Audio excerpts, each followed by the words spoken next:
Қоғамдық қауіпсіздікті қадағалауда қарапайым жұрт ішінен құрылған ерікті топтардың үлесі мол. Бүгінде азаматтық қоғамды нығайтуда ерекше орын алып отырған еріктілер түрлі саламен байланыс орнатып, сақшыларға қоғамдық тәртіптің орнауына қолғабыс танытушылар қылмыстың алдын алуға ықпал етуде.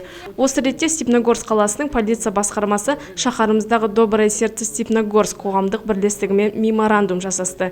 Енді бірлестік мүшелері қайырымдылық істерден бөлек қала аумағында кезекшілікке түсіп, тәртіп сақшыларына қоғамдық тәртіпті сақтауға, карантин кезеңінде саяжай алабын күзетуге, тіпті қылмыстарды ашуға жәрдемдесетін болады. Меморандум жасасу барысында еріктілер арнайы кеудешелермен және бейсбол қалпақшалармен жабдықталды. Кейіннен куәлік беруде жоспарлануда. Управлением полиции города Степногорска заключен меморандум с общественным объединением «Добро Степ», который занимается волонтерским движением.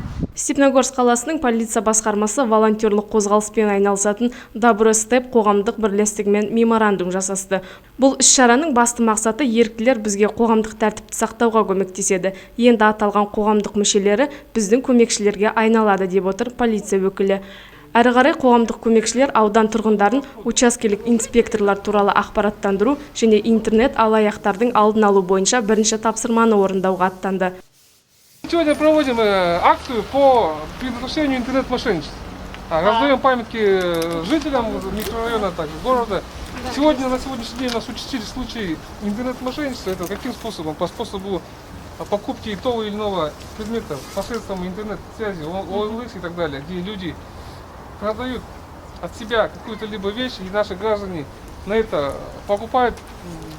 Перед этим предоплату вносят очень крупные суммы. В последующем данный телефон есть или тот же самый заказ на телефон приходит.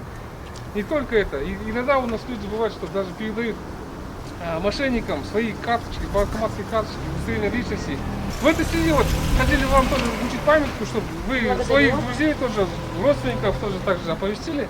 Қоғамдық тәртіпті сақтауда белсенділік танытқан бірлестік еріктілері бойынша 90 сайын Ақмола облысының полиция департаментіне ұсыныс жіберіліп, сыйақылармен марапатталатын болады.